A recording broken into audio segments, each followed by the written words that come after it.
Salut la Yugisphère, alors aujourd'hui on se retrouve pour...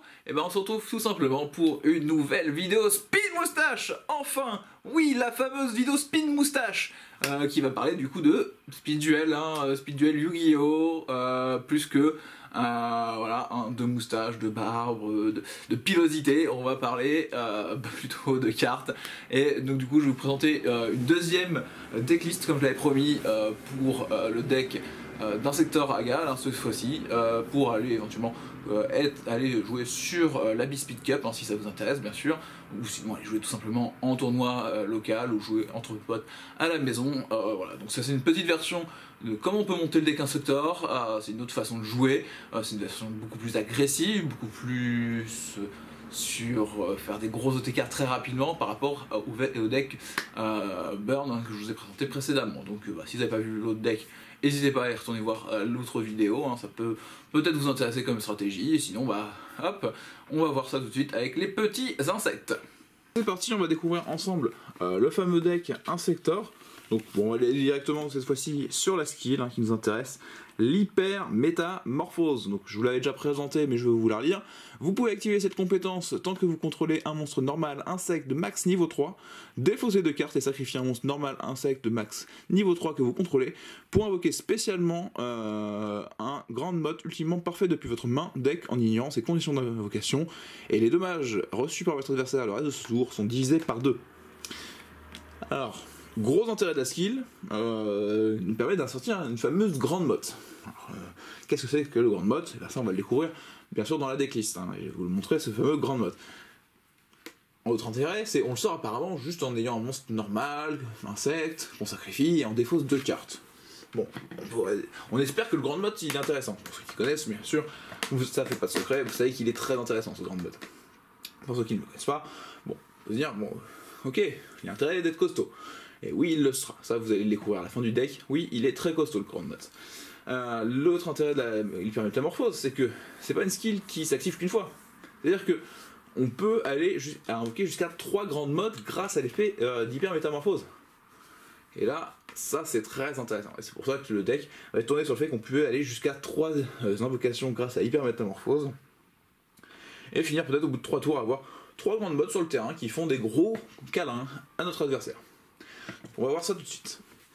Alors pour commencer, je joue le collier d'ambition. Alors je le joue x1, mais vous pouvez le jouer éventuellement x2 pour ceux qui veulent. Voilà, c'est une très très bonne carte. Le collier d'ambition il nous dit qu'il est uniquement équipable à un monstre normal, et s'il combat un monstre de niveau supérieur, le monstre équipé gagne 500 d'attaque fois la différence de niveau durant le calcul des dommages uniquement, et lorsque cette carte est envoyée au cimetière, vous pouvez la placer au-dessus de votre deck. Donc, quand elle est envoyée au cimetière, on la replace au-dessus du deck, donc ça veut dire que si on la défausse avec hypermétamorphose, elle est envoyée au cimetière, et on peut la remettre au-dessus du deck. Pourquoi pas, c'est plutôt bien, c'est-à-dire qu'on ne la perd pas vraiment, ça nous permet de garder ce fameux équipement. Après, ça nous permet quand même d'avoir aussi de quoi repasser n'importe quel monstre, parce que dans les statistiques Yu-Gi-Oh! Gagner 500 fois la différence de niveau, si je l'équipe à un monstre de niveau 1, ce fameux collier d'ambition, on va gagner très très facilement de l'attaque. Alors si on attaque un niveau 3, on va gagner jusqu'à 1500 de bonus, ce qui est correct. Si on attaque un niveau 5, on va gagner 2000, 2005 pour un niveau 6. Si on attaque un niveau 8 comme un dragon blanc yeux bleus, on va avoir 7 niveaux de différence, donc 3500 d'attaque supplémentaire, c'est-à-dire que le dragon blanc yeux bleus, on vient le manger avec un petit insecte de niveau 1, très très facilement. Donc ça c'est tout l'intérêt de ce fameux collier d'ambition, parce que il va nous permettre d'avoir des ambitions vraiment très hautes. Après on va découvrir 2 vers d'appât. Donc le ver d'appât va aussi imposer un petit peu notre stratégie, bien sûr. Si l'on contrôle un monstre insecte, on peut invoquer spécialement 2 jetons insectes niveau 1, 0, 0, des monstres normaux, et qui ont niveau 1, 0, 0, donc ils peuvent être boostés via le collier d'ambition comme on vient de voir, très très facilement, et on ne peut pas invoquer normalement ou spécialement de monstres de niveau 3 durant le tour on active ce ver d'appât. Donc évidemment les niveaux 3 et niveau 4 vont être exclus de cette decklist. Après on a le sanctuaire verdoyant, donc une magie continue, qui nous permet, quand un monstre insecte est détruit au combat, ou par effet, de carte de l'adversaire, on va pouvoir aller chercher un insecte de même niveau dans notre deck. Donc ça nous permet de garder de la ressource, de transformer cette ressource et toujours la recycler, de toujours avoir de nouvelles choses. Du coup on parlait de petits monstres normaux, on parle de grande motte, donc qui dit grande motte dit petit papillon. Petit papillon équipé de son collier d'ambition, l'ambition de devenir une grande motte. Oui, lui aussi veut devenir un grand papillon. Voilà. Cette petite chenille. Voilà. Et cette petite chenille nous dit qu'il vaut mieux éviter ces créatures petites mais néanmoins mortelles. Et oui, elle le sera. Parce que comme je vous dis, voilà, c'est 300 de base. Et bah, si elle gagne 2000 sur l'attaque d'un niveau 5, elle va être à 2003. La majorité des niveaux 5 dans le jeu vont être en dessous des niveaux de 2300. Un niveau 6, et bah, elle va être à 2008, alors que la majorité des niveaux 6 vont au maximum à 2006. Voilà, et ainsi de suite. Donc c'est vraiment... Hop, le petit papillon, il va être très cool.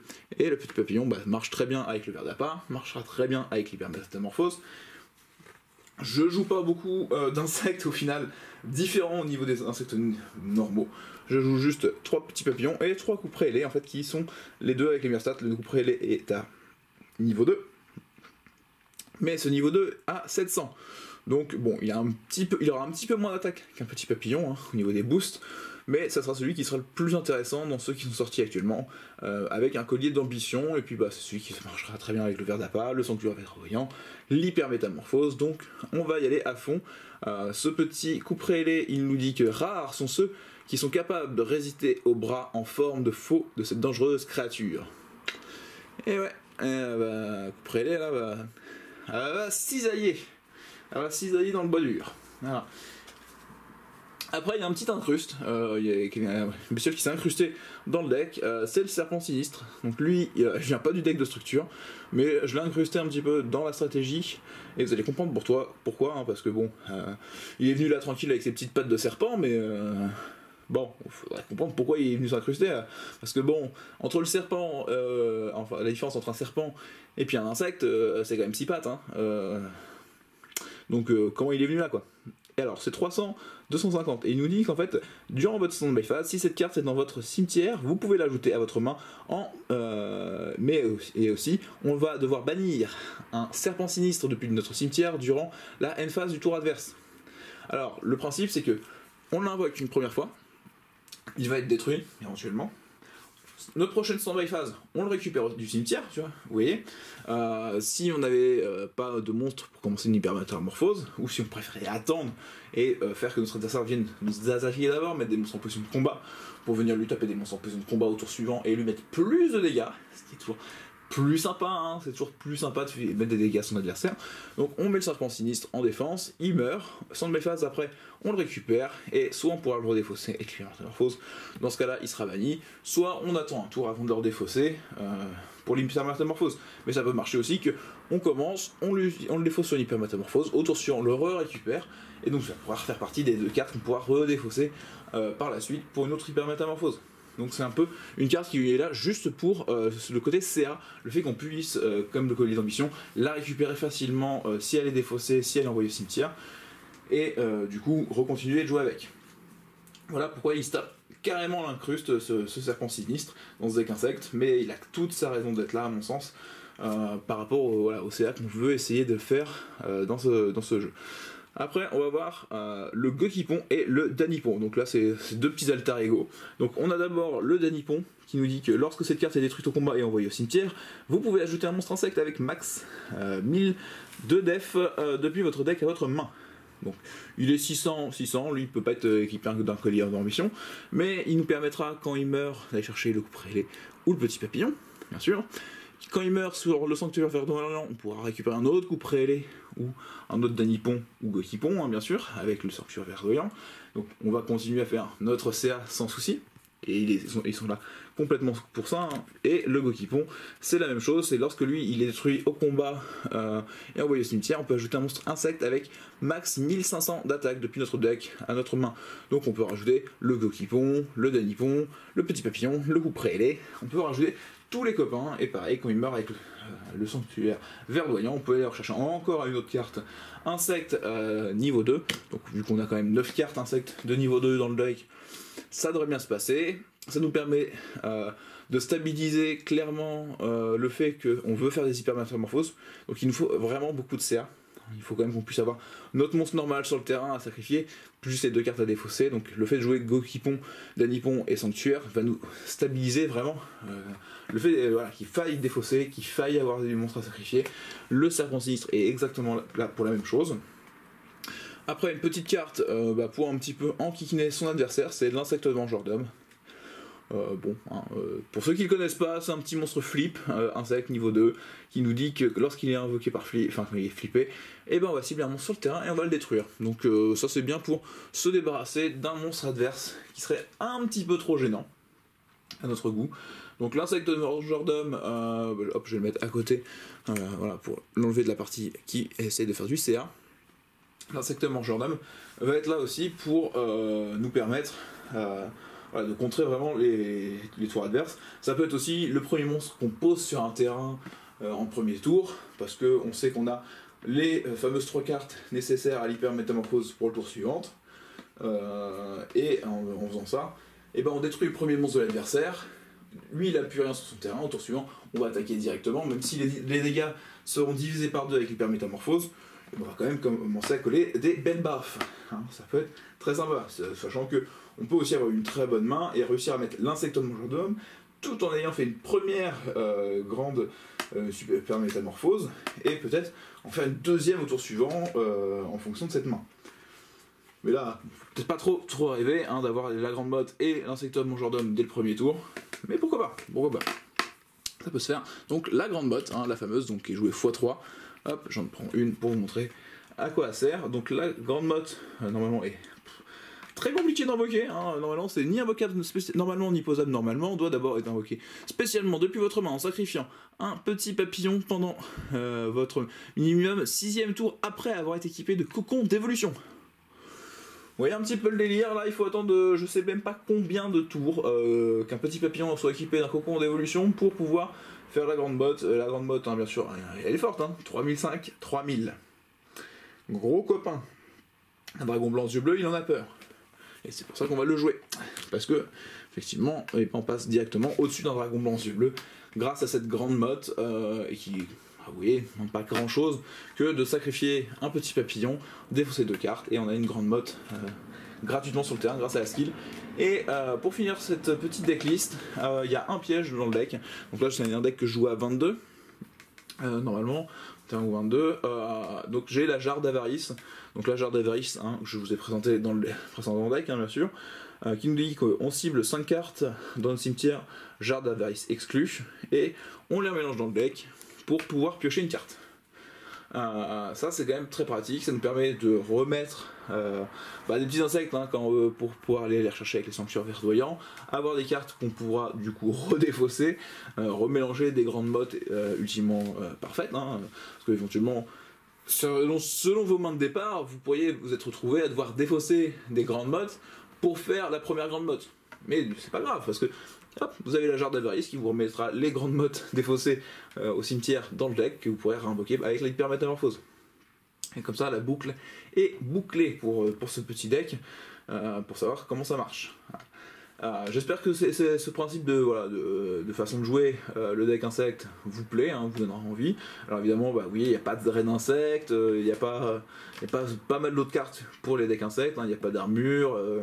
Mais je me suis basé vraiment sur l'essentiel pour le rendre le plus efficace possible, le plus agressif possible, et comme je vous dis, d'essayer de faire que tous les tours, sans souci, vous ayez une grande motte qui arrive sur le terrain, que la précédente soit morte ou non, et comme ça met une vraie pression à l'adversaire, parce que ça reste quand même 3500, 3000, s'il n'a pas les cartes en face, ça va l'ennuyer.